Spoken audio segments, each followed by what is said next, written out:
considering whether to launch airstrikes in Syria, according to German media. The strikes would target Syrian military installations should the Assad regime employ chemical weapons against the last rebel forces holding out in Idlib province. Meanwhile, in July, German media reported that most of the Luftwaffe's advanced Eurofighter jets had been grounded for maintenance issues with their defensive systems. Considering that attacking the Syrian government could pit Luftwaffe aircraft against advanced Russian air defenses, this could be a problem.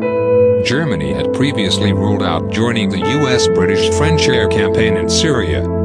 But if Assad is proven to attack its own people again with poison gas, this time armed Bundeswehr tornadoes could fly attacks on military infrastructure such as barracks, air bases, command posts and ammunition depots, according to Germany's Bild newspaper Google English translation here.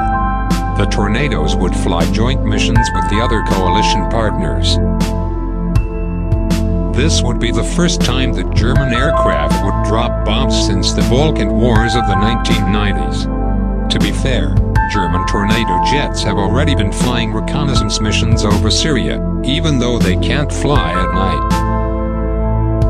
But Germany's military has been besieged by persistent revelations that much of its equipment, including ships, tanks and aircraft, has been sidelined by maintenance issues and manpower shortages. The German Air Force has participated in some overseas missions, flying reconnaissance flights over Kosovo, Afghanistan and Libya.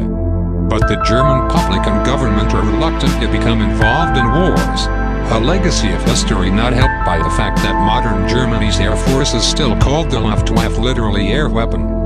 Even if the German government does authorize airstrikes against the Assad regime in Syria, most likely they would be very limited operations, given public hesitation.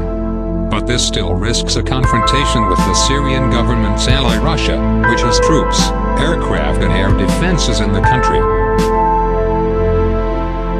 This could pit the Luftwaffe's aging Cold War tornadoes, rather than the troubled but modern Eurofighters, against advanced Russian air defenses such as S-400 anti-aircraft missiles and Su-35 fighters.